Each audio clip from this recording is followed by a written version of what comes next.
10వ అధ్యాయం 19వ వచనం. సాక్ష్యములు సహోదరి చెప్పారు, విస్తారమైన మాటలలో దోషముండక మానదు, తన పెదవులను మూసుకున్నవాడు బుద్ధిమంతుడు. దేవునికి స్తోత్రం. ఈ సాయంత్రపు వేళ ఈ చక్కటి వాతావరణం మధ్యలో అనేక మంది ప్రజలు వింటూ ఉన్నారు ఈ స్వరం. దేవుడి మాటలు వింటూ ఉన్నారు. మీరు ఆయన వింటున్నటువంటి ఆ మాటలు వింటున్న ప్రజలారా, దేవుడి మాటలు వింటే బాగుపడతాం, మనుషుల మాటలు వింటే పాడైపోతాం. మనుషులతో ఎక్కువ మాట్లాడితే నష్టం జరుగుతుంది. దేవునికి మహిమ కలుగునుగా. ఆ రాయబడిన మాట, విస్తారమైన మాటల్లో దోషముండక మానదు. దోషం అంట, అది దోషం అంటే దోషాలు పోవాలంటే చాలా ఖర్చు పెడుతూ ఉన్నారు. మా ఇంటి దోషం పోవాలంటే, మా బిడ్డ మీద దోషం పోవాలండి అని చాలామంది ఖర్చు పెడుతూ ఉంటారు డబ్బులు. కానీ ఎక్కువగా మాట్లాడితే దోషం అంటూ ఉంది. ఇప్పుడు ఈ దోషం పోవాలి. ఇప్పుడు ఈ దోషం పోవాలంటే బైబిల్ చెప్తూ ఉంది, దేవుడి మాట శ్రద్ధగా వినాల. అప్పుడే మన మీద నా దోషం పోతుంది. సింగల్గా ఉండాలని ఆ అక్క అనుకుందట. అనుకుని ఎందుకు ఇలాగన్నానంటే, మనము దేవుడి వాక్యము మనలో ఉంటే ఖచ్చితంగా ఏది మాట్లాడాలి అదే మాట్లాడతాం. విస్తారమైన మాటల్లో దోషం ఉండక మానదు. భార్య భర్తలు కూడా ఎక్కువ మాట్లాడుకోకూడదు. అక్క చెల్లెలు కూడా ఎక్కువ మాట్లాడించుకోకూడదు. ఈ పిల్లలను తల్లిదండ్రులు ఎక్కువ మాట్లాడించుకోకూడదు. ఏదో దోషం వచ్చేది, ఏదో కోపం వచ్చేది, మాట్లాడుతూ ఒక్కసారి రెచ్చిపోతుంటాం అనమాట. ఎందుకు? బైబిల్ చెప్పింది దోషం అని. ఎంత వీలైతే అంత అవసరమైనది మాట్లాడుతూ, అవసరం లేదు మాట్లాడకుండా ఉంటేనే మంచిది. నా మాదిరికి వచ్చేయండి, తలుపేసేసుకుంటామని. దేవుని స్తోత్రం, హల్లెలూయా. నేను ఎప్పుడు వచ్చిన ఎక్కడ ఉంటాను? తలుపేసుకుని రూమ్లోనే ఉంటాను. ఇంకొక ఆయన ఎవరో ఫోన్ చేసినారు, సన్యాసరావు అని, అది వెళ్ళాండి. ఆయన కూడా పాపం చెప్తుంటే, మీలాగా అవ్వాలండి, నేను కూడా సింపుల్గా అయిపోవాలనుకుంటూ ఉన్నానని. ఇది ప్రాక్టీస్ చేయాలి. ఇది ప్రాక్టీస్ చేస్తే ఖచ్చితంగా అవుతాం. దేవుని స్తోత్రం. అలాగే రెండవ మాట ఏం చెప్పినారంటే, ఇవన్నీ అయిపోయాయి కానీ నాకు ఒక మనవడు పుట్టాడని చెప్పినారు. దేవుని స్తోత్రం. ఈ సందర్భంగా వాక్యాన్ని ఈరోజు ధ్యానం చేద్దాం. ద్వితీయోపదేశకాండం 28 అధ్యాయం మొదటి మాట. ద్వితీయోపదేశకాండం 28 అధ్యాయం మొదటి మాట. ఈరోజు ఒక శ్రేష్టమైన సంగతులు మీరు వింటూ ఉన్నారు. నీవు నీ దేవుడైన సృష్టికర్తన యెహోవా మాట నువ్వు శ్రద్ధగా విని, నేను నీకు ఆజ్ఞాపించినది ఆయన ఆజ్ఞలన్నిటిని అనుసరిస్తే, నడుచుకుంటే నీ దేవుడు నీకు ఆశీర్వాదంగా మారుస్తాడు. ఆ ఆశీర్వాదాలని చెప్పను గాని ఆ తల్లి ఈరోజు చెప్పిన సాక్ష్యాన్ని ఆ 4వ వచనానికి వస్తాం. నీ గర్భఫలము, నీ భూఫలము, నీ పశువుల మంద, నీ దుక్కుడెద్దులు, నీ గొర్రెల మేకల మందలు దీవింపబడును. దేవునికి స్తోత్రం. అలా నీ గర్భఫలము, మొదటి లైన్ ఏముంది? గర్భఫలము దీవించబడుతుంది. ఆమెకు కొడుకుని కన్నది, ఆ కొడుకే మరొక కొడుకుని కన్నాడు. దేవుని స్తోత్రం. ఈ దేవుడు మాట వినటం ద్వారా గర్భఫలములు దేవుడిస్తాడు. దేవుడిచ్చిన బహుమానాలవి. ఆ బహుమానాలు దేవుడి కొరకు వినియోగించగలిగితే ఈ గర్భఫలపు ఆశీర్వాదము నీవు నీ కుటుంబం కూడా అనుభవిస్తారు. నా బైబిల్ అంటది 107వ కీర్తన 37వ వచనాన్ని చూస్తారు. దేవుడి మాటలు మీరు వింటూ ఉన్నారు. దేవుడు స్వరాలు మీరు వింటూ ఉన్నారు. దేవుడి మాటలు వింటే బాగుపడతారు.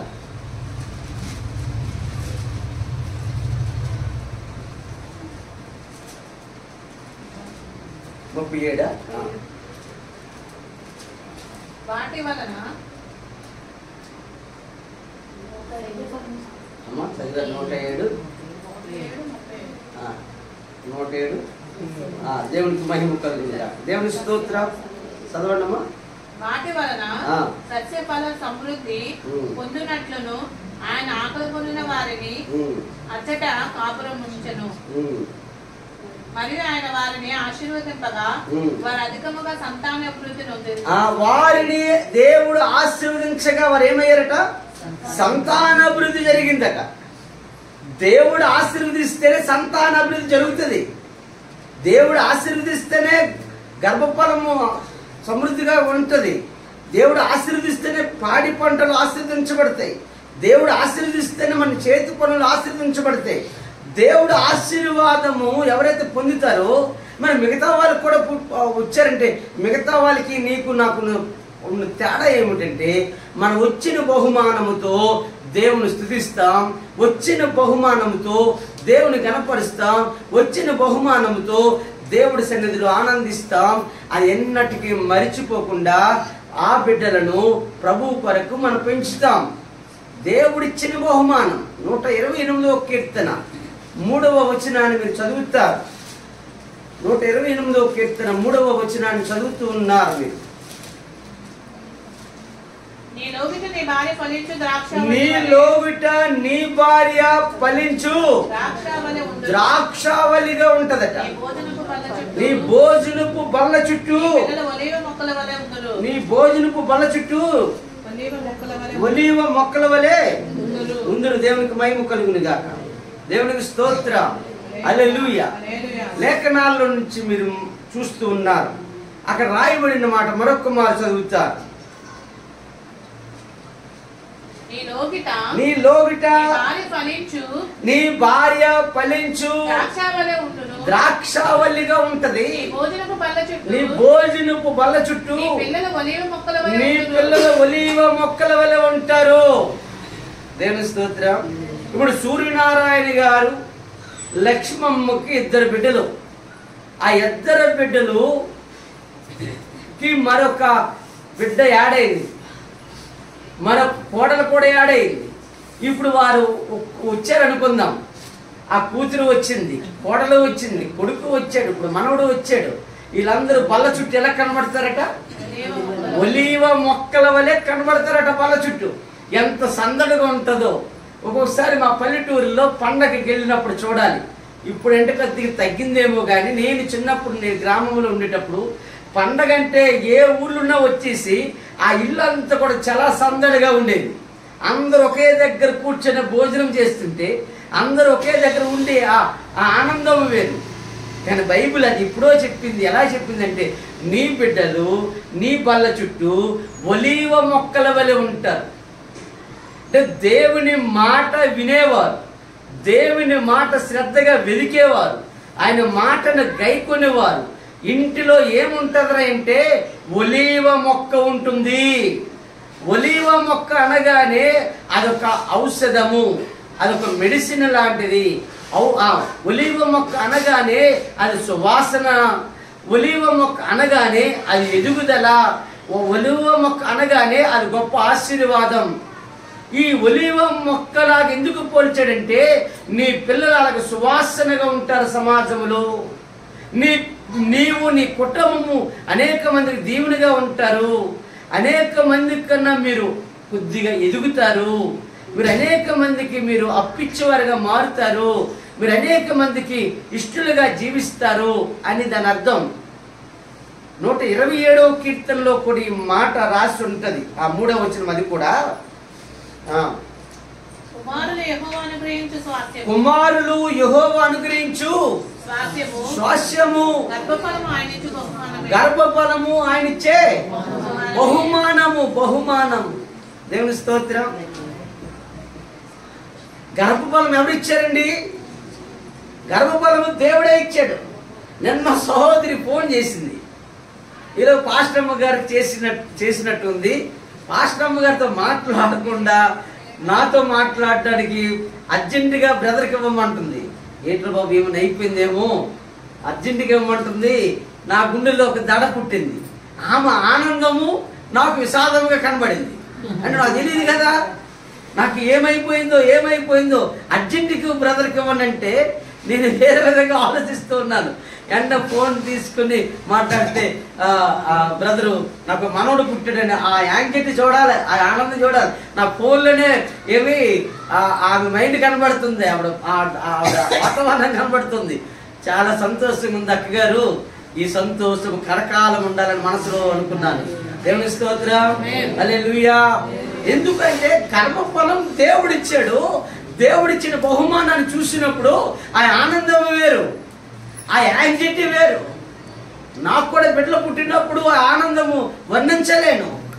2 బిడ్డలు ఇచ్చినాడు ఆ దేవుడిని ఒక్కొక్కసారి సంతోషిస్తూ గెంతులు వేస్తాను. వారిద్దరూ ప్రభువు కొరకు వినియోగపడుతున్నప్పుడు, వారు లేచి ఒక పాట పాడినప్పుడు, వారు లేచి ఒక వాక్యం చెప్పినప్పుడు, వారు లేచి ఆరాధన చేస్తుంటే అది ఒక రకమైన ఆనందం. ఇది ఎందుకంటే దేవుడిచ్చిన గర్భఫలం. దేవుని స్తోత్రం. దేవుడిచ్చిన గర్భఫలం అని ఎవరైతే అనుకుంటారో, దేవుడికి ఇచ్చిన గర్భఫలం ఎవరైతే ఆలోచిస్తారో, వారు మాత్రమే దేవుడు ఉన్నాడని గుర్తెరుగుతారు. వారు మాత్రమే దేవుడు ఉన్నాడని భయపడతారు. వారు మాత్రమే దేవుడితో నడవాలని ఆశపడతారు. వారు మాత్రమే దేవుడితో ఉండాలని తన బిడ్డలను కోరుకుంటారు. నా పిల్లలు నా దేవుడి పని చేయాలనుకుంటారు. దేవుని స్తోత్రం. నాకు నేనుగా పుట్టించాను, మా ఆవిడ నేను కలిపి పుట్టించామని ఎవరైనా అన్నారంటే వాడు దేవుడికి పని చేయడం. దేవుని స్తోత్రం. అది గర్వం వస్తుంది లోపల. ఈ దేవుడు అంటే భయం లేకుండా పోతుంది. దేవుడిచ్చాడు అనుకున్నాడు ఎవడైనా ప్రభు కొరకే వాళ్ళు పెంచడం ప్రారంభిస్తారు. ప్రభు యొక్క మాటలు చిన్నప్పుడే వారికి ఎక్కించడం ప్రారంభిస్తారు. దేవుడిచ్చిన గర్భఫలం ఎలా ఉంటుందంటే ఈ లోకములో సమాజానికి ఉపయోగపడతాడు, ఈ లోకములో తన ఇంటికి ఉపయోగపడతాడు. దేవుడిచ్చిన బిడ్డని ఎవరైతే అనుకుంటారో వారు సంఘానికి ఉపయోగపడతాడు. దేవుని స్తోత్రం. నా ప్రియమైన సంఘమా, దేవుడు ఈరోజు మీతో నాతో మాట్లాడుతున్నాడు. ఒక అద్భుతమైనటువంటి సందేశాన్ని మీకు అందిస్తూ ఉన్నాడు. దేవుడి మాటలు వినటం ద్వారా ఎలాంటి ఆశీర్వాదం, నీ గర్భఫలము ఆశీర్వదించబడుతుంది. నీ పిల్లలు హల్లెలూయా, దేవునికి స్తోత్రం, దేవునికి మహిమ కలుగును గాక. యేసు ఒక్కడే దేవుడు, అందుకే ఆయనకి హల్లెలూయా. హల్లెలూయా అంటే అర్థం ఏమిటంటే దేవుడానికి స్తోత్రం అని అర్థం. దేవుడి స్తోత్రం, హల్లెలూయా, హల్లెలూయా. ఇది ఏ భాషలోనైనా అదే. హల్లెలూయా అంటే దేవుడానికి వందనాలు. దేవుడా, యేసు కాదు అక్కడ పేరు పెట్టి దేవుడా. ఎవరు హల్లెలూయా దేవుడికి వందనాలు రోజుకు అంటుండండి. దేవుని స్తోత్రం. ఉదయాన్నే లేసి గట్టిగా అంటుండండి, గుండె జబ్బులు పోతాయి. దేవునికి మహిమ కలుగును గాక. దేవుని స్తోత్రం, హల్లెలూయా, హల్లెలూయా. నేనంటాను దేవుడి స్వరము మనము విన్నప్పుడు మన పిల్లలు, మన చుట్టూ మన పిల్లలు ఎలాగట ఒలీవ మొక్కల వెలుగుండ. ఆ పిల్లలకట ఆ తల్లిదండ్రులు ఏం చేస్తారట? సామెతల గ్రంథం ఒకసారి చదవండి, 13వ అధ్యాయం. సామెతల గ్రంథం 13వ అధ్యాయం 22వ వచనాన్ని చదువుతూ ఉన్నారు మీరు. 22వ వచనాన్ని చదువుతూ ఉన్నారు. మంచివాడు తన పిల్లలను ఆస్తికర్తలుగా చేయును. దేవునికి స్తోత్రం, హల్లెలూయా. అమ్మా సూర్యనారాయణ గారు, మంచివారు మీ పిల్లలకి ఏం చేస్తారట? ఆస్తికర్తలుగా చేస్తారట. అంటే ఆస్తికర్తలు చేయడం అంటే పెళ్ళిళ్ళు చేస్తారు, పిల్లలకి అనేటట్లు మీరు చూస్తారు. అదంతా ఆస్తే. ఒకప్పుడు పాతకాలంలో ఆస్తి ఏముంటాయంటే పిల్లలే ఆస్తి. కొంత మంచివారే పిల్లలకి అంటారు, చెడ్డవారు ఇప్పుడున్న ట్రెండ్లో మారిపోయింది. పిల్లలు వద్దట, పెళ్ళి చేసుకుంటారట, డేటింగ్ అట, షార్టింగ్ అట, ఏటింగ్ అట, ఏదట, పిల్లలు వద్దట. ఇప్పుడున్న ట్రెండ్ అంతా వాళ్ళు మంచోళ్ళు కాదని అర్థం బైబిల్లో. మంచివారు ఏం చేస్తారంటే పెళ్ళిళ్ళు చేస్తారు. మంచివారు ఏం చేస్తారంటే మంచి బిడ్డలుగా తయారు చేస్తారు. వారి అభివృద్ధి చూస్తూ ఉంటారు తల్లిదండ్రులు కూడా. ఈ రాత్రి నా దేవుడు ఏమని మాట్లాడమంటూ ఉన్నాడంటే, మీకు ఇచ్చిన గర్భఫలం దేవుడిదని నువ్వు నమ్మితే వారు ఆస్తికర్తలుగా మార్చబడతారు. దేవుని స్తోత్రం. మీకు ఇచ్చిన బిడ్డలు దేవుడు వల్ల కలిగారు అనుకుంటే వారు ఏమవుతారంటే ఆస్తికర్తలుగా మార్చబడతారు. దేవుడికి మహిమ కలుగును గాక. నా బైబిల్ ఇలా మాట్లాడుతుంది. దేవుని స్తోత్రం. హల్లెలూయా. సామెతల గ్రంథం 20వ అధ్యాయం 7వ మాట. సామెతల గ్రంథం 20వ అధ్యాయం 7వ మాట చదువుతున్నారు. యథార్థవంతునుడు నీతిమంతుని పిల్లలు వారి తదనంతరము ధన్యులగుదురు. దేవునికి స్తోత్రం. నీతిమంతుడి యొక్క పిల్లలు ఆ కనిన తండ్రి లేకపోయిన పిల్లలు ధన్యులైపోతారట. తదనంతరము వయసు అయిపోయాక మరణించామనుకోండి, మరణించిన మా పిల్లలు ఏమవుతారట? ధన్యులవుతారట. ఎందుకు? వారు దేవుడిచ్చిన పిల్లలని మనం నమ్మాము, దేవుడి పిల్లలుగానే పెంచాము, దేవుడి పిల్లలుగానే ఇక్కడ చూస్తూ ఉన్నాము, దేవుడి పిల్లలగానే ఆలోచిస్తూ ఉన్నాము, అందుకే వారు ధన్యులవుతారట. నా వయసు అయిపోయింది అనుకుందాం. ఈరోజు ఒక అబ్బాయితో మాట్లాడుతుంటే అబ్బాయి ఏదో చెప్తూ ఉన్నాడు. అతని వయసు ఏదో చెప్పాడు, నా వయసుని చెప్పడానికి ఇష్టపడలేదు. అంటే అతను ఏదో నన్ను తక్కువ సంవత్సరాలు ఏదో చెప్తున్నాడు. కాదురా బాబు, నాకు ఇన్ని సంవత్సరాలు అన్నాను అని మీరు అలా కనబడలేదు అన్నాడు. ఏదిగా టక్ చేసుకుని వెళ్తూ ఉంటాను కదండి, ఎక్కడంటే వైట్ డ్రెస్తో వస్తూ ఉంటాను. నేను అప్పుడు అన్నాను, నా తదనంతరం నేను వయసు అయిపోయాక, నేను ఎంత దాచుకున్న వయసు అయిన బయటకు వచ్చేస్తుంది, నా వయసు అయిపోతుంది, చచ్చిపోతాను. కానీ నా తదనంతరం నా పిల్లలు ఏమవ్వాలి? ధన్యులు అవ్వాలి. అది నా పెంపకం అవ్వాలి. దేవుని స్తోత్రం. యేసు ప్రభువుని నేను ఎందుకు ఆరాధించానో నా తదనంతరం నా పిల్లలు చెప్పాలి ప్రపంచానికి. దేవునికి స్తోత్రం. అది వారికి ఆస్తిగా మారుతుంది, అది వారికి దీవెనిగా మారుతుంది. వారి జీవితంలో ఏది ఆశిస్తారో అది ఖచ్చితంగా వస్తుంది. మన పిల్లలను ఆ మాదిరిగా పెంచుతూ ఉన్నాము. యేసు ప్రభుని ఎందుకు ఆరాధించాలంటే యేసు ప్రభు పిల్లలుగా మారడానికి, సర్వలోకానికి చక్రవర్తి అయిన దేవుడి పిల్లలుగా మారడానికి. యేసు అనే దేవుడికి నువ్వు బిడ్డగా మారు. నిన్ను ఒలీవ మొక్కల వలి భూమి మీద ఉంచుతాడు, నిన్ను ఒక ఔషధముగా మారుస్తాడు, నిన్ను ఒక ఆస్తికర్తగా మారుస్తాడు, నిన్ను ఉన్నతమైన స్థితిగా మారుస్తాడు. నువ్వు దేవుడి పిల్లలు అవ్వాలంటే ఏమీ లేదు, ఒకటే దేవుడికి పుట్టాలంటే దేవుడిని అంగీకరించాల. ఇప్పుడు సూర్యనారాయణ గారికి మనవడు పుట్టాడు. ఇప్పుడు ఆ మనవడును బట్టి వారు ఆనందిస్తున్నారు. ఎందుకు? దేవుడు వారికి ఇచ్చాడు కాబట్టి. దేవుడు అంటూ ఉన్నాడు, మీరు నా బిడ్డలుగా మారండి, మీరే నా బిడ్డలుగా మారండి. ఎలా మారాలంటే అంగీకరించాల దేవుడిని. తను ఎందరు అంగీకరిస్తారు? యోహాను సువార్త 1వ అధ్యాయం 12వ వచనం. తను ఎందరు అంగీకరిస్తారు వారు దేవుడి పిల్లలయ్యే అధికారం ఇస్తాడట. దేవుని స్తోత్రం. ఏమన్నాడు? తన్ను ఎందరు అంగీకరిస్తారో వారందరికీ, అనగా యేసు నామమునందు విశ్వాసం ఉంచు వారికి దేవుని పిల్లలవడానికి ఆయన అధికారం ఇస్తాడు. దేవునికి మహిమ కలుగును గాక. సూర్యనారాయణ గారు కొడుకు ఇచ్చాడు. ఇప్పుడు మనమేమో దేవుడి బిడ్డలుగా మారిపోతున్నాం. అక్కడ కొడుకిస్తే ఎంత ఆనందము, ఇప్పుడు దేవుడి బిడ్డలుగా మనం మారుతుంటే అంతే ఆనందం, అంతకన్నా గొప్పది. పరలోక రాజ్యంలో కూడా కొడుకులమే ఆయనకి. ఇప్పుడు యేసు అనే పరిశుద్ధుని అంగీకరించాల మానవ జాతి. యేసు తప్ప వైకుంఠానికి దారి ఇంకెవరూ లేరు. వైకుంఠానికి వెళ్ళాలంటే యేసే మార్గం. ఆ వైకుంఠం నుండి వచ్చిన వాడు ఆయన ఒక్కడే కాబట్టి, ఆయన ఏ పాపము చేయలేదు కాబట్టి, పాపము లేని దేవుడు కాబట్టి, ఆయన అజెండా బ్రహ్మచారి కాబట్టి, ఆ దేవుడికి బిడ్డలుగా మారడానికి ఈ భూమి మీద ఒక అవకాశం ఇచ్చాడు. అది ఏ విధంగా అంటే కింద రాస్తాడు 13వ వచనం ఏమంటాడు? వారు దేవుని వలన పుట్టిన వారే గాని ఏమండి రక్తము వలనైనను, శరీరేచ్ఛల వలనైనను, మనసేచ్ఛల వలనైనను పుట్టిన వారు కారు. దేవునికి మహిమ కలుగును గాక. దేవునికి స్తోత్రం. ఎవరైతే దేవుని అంగీకరిస్తారో, ఎవరైతే దేవుడిని స్తుతిస్తారో, ఎవరైతే దేవుడితో నడుస్తారో వారందరూ దేవుడి బిడ్డలు అవుతారు.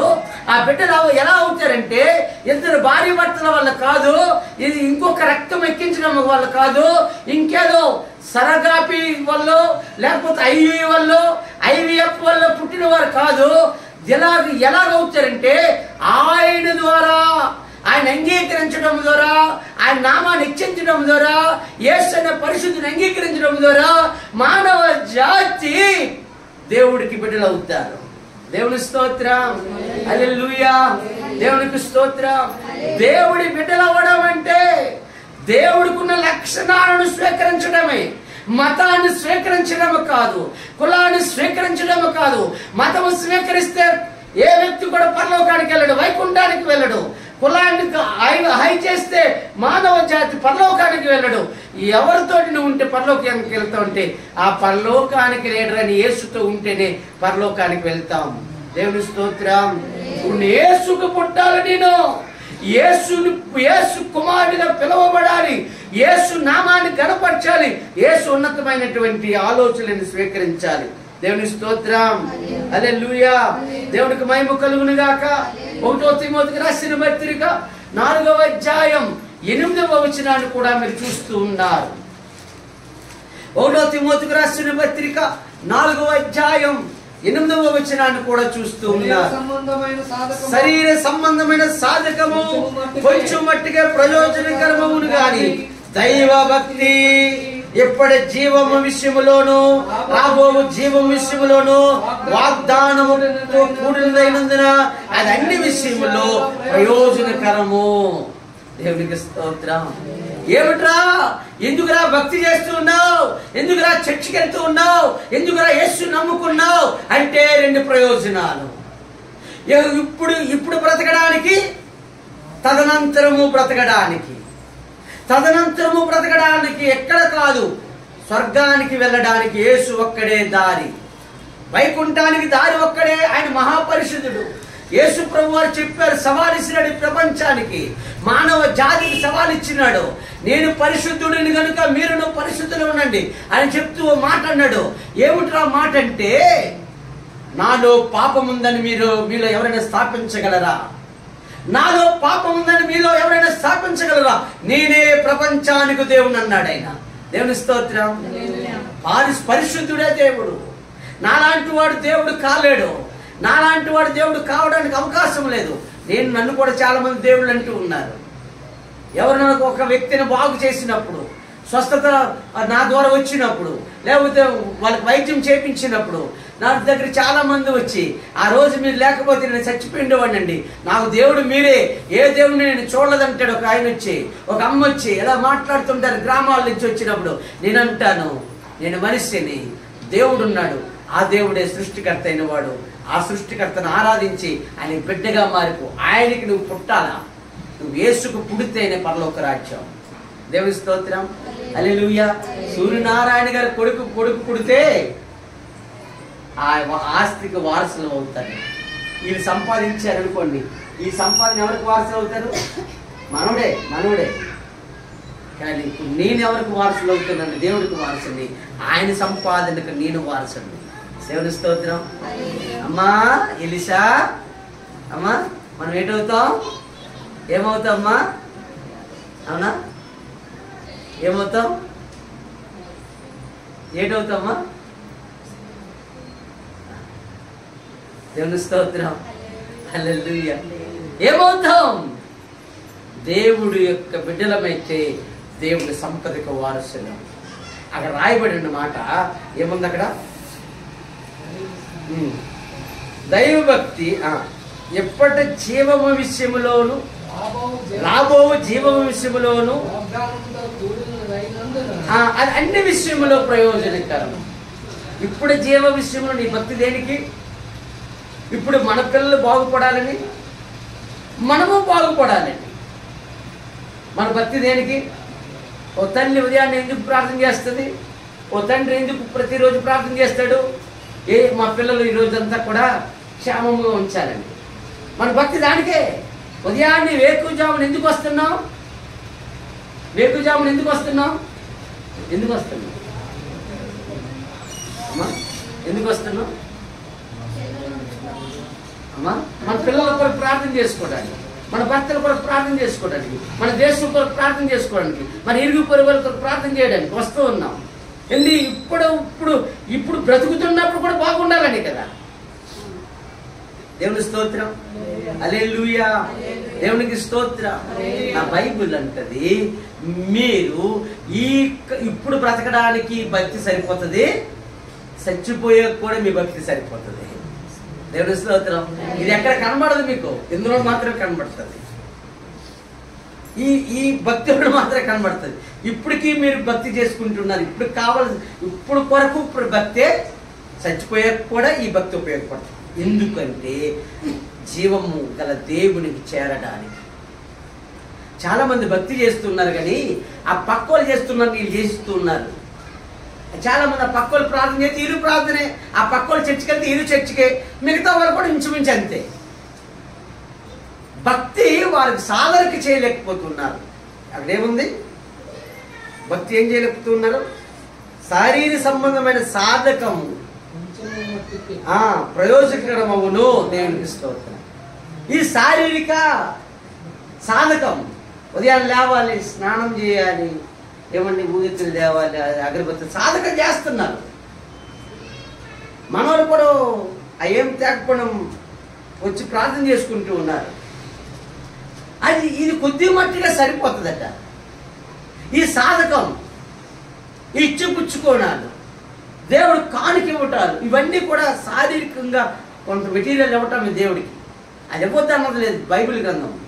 కానీ ఏమంటాడంటే అది కొద్ది మట్టుకే మీకు ఉపయోగపడుతుంది. కానీ మీరు దేవుడితో ఉండే ఆ గొప్ప జీవితం అన్నదే అది ఎక్కడికి ఉపయోగపడుతుంది, అక్కడికి ఉపయోగపడుతుంది. ఈ ప్రయోజనంగా మనం మారాలనేది ఆయన మన పక్షముగా ఆయన కోరుతూ ఉన్నాడు. దేవుని స్తోత్రం, హల్లెలూయా. అంటే దేవుడు ఆశీర్వదిస్తే అది ఐశ్వర్యంగా మారాలట. ఏమిటి ఐశ్వర్యం అంటే? ఈ ఆశీర్వాదం ఐశ్వర్యవంతులు ఎవరంటే పరలోకానికి వెళ్ళేవారే. అందుకే సామెతల గ్రంథం ఈ మాట అంటది. ఒకసారి చదవండి, 10వ అధ్యాయం 22వ వచనం. 10వ అధ్యాయం 2వ వచనం చదవండి.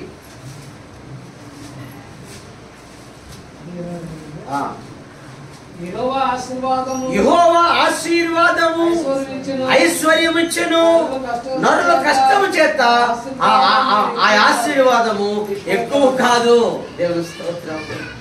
మనుషులు కష్టపడితే దేవుడిచ్చిన ఐశ్వర్యంతో పోలిస్తే అది ఎక్కువ కాదు. దేవుని స్తోత్రం. నువ్వు ఎన్ని కోట్ల రూపాయలు సంపాదించినా దేవుడిచ్చిన ఐశ్వర్యం కన్నా అది తక్కువే. నాయనా అర్థమవుతుంది కదమ్మా? అర్థమైపోతుంది. ఏం చెప్పాను? మా ఎలీసాకి మా తమ్ముడు ఎవరు నవీన్ ఉన్నాడు. నవీన్ ఒక ఇల్లు సంపాదించాడు. దేవుడిచ్చాడు అనుకోండి, అది బంగారు పిల్లిగా మారిపోద్ది. దేవుని స్తోత్రం, హల్లెలూయా. ఎందుకు? నరుల కష్టార్జితంతో వచ్చిన ఆశీర్వాదం అంతా దేవుడిచ్చిన దాంతో పోల్చుకుంటే అది చాలా చిన్నదట. మన కష్టార్జితంతో ఏం చేయగలమండి? ఒక 10,000 జీతం వచ్చింది, ఆ ఇంటిగా సరిపోదు. అదే ఆయన ఇస్తే అది గొప్పగా మారిపోతుంది. ఎందుకు ఒక వ్యక్తితో మాట్లాడుతున్నాను ఆశ్రయపడం గురించి. అది కొంటే చాలా డబ్బులు అవుతాయి. అది దేవుడు ఇచ్చాడు కాబట్టి అది ఏమైపోయింది అంటే దేవుడిస్తే అలా ఉంటుంది ఆశీర్వాదం.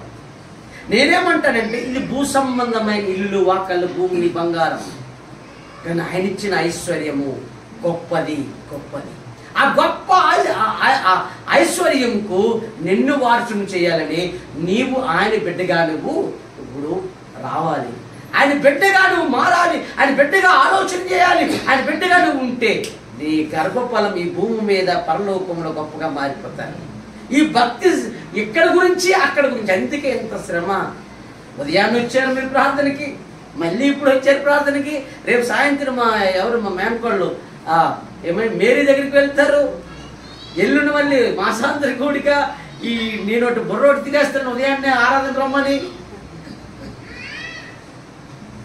కష్టంగా ఉంది. ఎంత సాధకం దేనికి రాయి అంటే యహలోక పరలోక దీవెనలతో పరలోకాన్ని చేరుకోవాలి. దేవుని స్తోత్రం. కాబట్టి ఈ యొక్క సాయంత్రపు వేళ నేను ముగించే ముందు ఒక మంచి మాట చెప్తూ ఉన్నాను. దేవుడి మాట ఎవరైతే శ్రద్ధగా వింటారో వారి గర్భఫలము ఆశీర్వదించబడతారు, వారి భూఫలము ఆశీర్వదించబడతారు. వారి పిల్లలు ఒలీవ మొక్కల వలె వారి ఇంట్లో తిరుగుతారు. వారు ఆ యేసుకి బిడ్డలుగా మారితే యెహలోక పరలోక దీవెనలు పొందుతారు. మరి యేసు అనేది సర్వోన్నతుడైన దేవునికి దగ్గరవుతే, ఆ సర్వాధికారైన దేవునికి వారసులుగా మారితే ఆ గొప్ప ఐశ్వర్యమే మనకి రాబోతూ ఉన్నది. మన పిల్లల్ని అలాగే పెంచాలి. మన పిల్లలు ఈ ఐశ్వర్యం గురించి పెంచకండి, ఇది వదిలిపెట్టుకోవాలా. ఆ ఐశ్వర్యం కొరకు పెంచండి, అది ఎన్నటికి మీతో ఉంటుంది. దేవుని స్తోత్రం.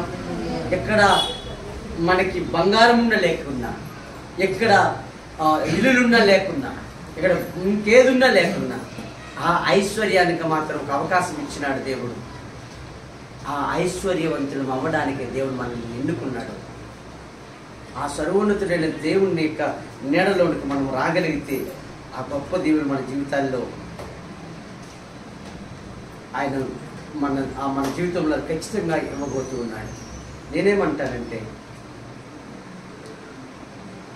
మన యొక్క తల్లిదండ్రుల ప్రార్థన, మన పితృలైన అబ్రహాం, ఇస్సాకు, యాకోబు ప్రార్థన, మనమైతే ఇప్పుడు దేవుని బిడ్డగా మార్చబడ్డాము. ఆ అబ్రహాంకి ఇచ్చిన వాగ్దానం మనకు కూడా చెందుతుంది. ఎందుకంటే మనం కూడా ఇజ్రాయిలుగా మారిపోయాం కాబట్టి, మనం కూడా దేవుడి బిడ్డగా మారిపోయాం కాబట్టి. ద్వితీయోపదేశకాండం 7వ అధ్యాయం 13వ వచనాన్ని మీరు చూస్తారు. ద్వితీయోపదేశకాండం 7వ అధ్యాయం. ఆయన నిన్ను ప్రేమించి ఆశీర్వదించి అభివృద్ధి చేసి నీకు ఇచ్చుదనని నీ పితరులతో ప్రమాణం చేసిన దేశములలో నీ గర్భఫలము, నీ భూఫలము, నీ సస్యమును, నీ ద్రాక్షారసమును, నీ నూనెను, నీ పశువుల మందలను, నీ గొర్రెల మందలను, మేకల మందలను దీవించెదను. హల్లెలూయా. నేనంటున్న మాట, మన పితరులైన అబ్రహాముకి ఇచ్చిన వాగ్దానం మనలో కూడా నెరవేరుతుంది. ఈరోజు ఈ ఇంట్లో వచ్చిన వారందరికీ, ఈ ఇంటి వారికి ఆనాడు మన పితరుడైన అబ్రహాముకి ఇచ్చిన వాగ్దానం మన జీవితంలో కూడా ప్రారంభమవుతుంది. ఎప్పుడంటే అబ్రహాం లాగా మనం కూడా ఆయన మాట్లాడినప్పుడు. విందామా? మరి అందరు లేచి నిలబడదామా? అందరు లేచి నిలబడదామా?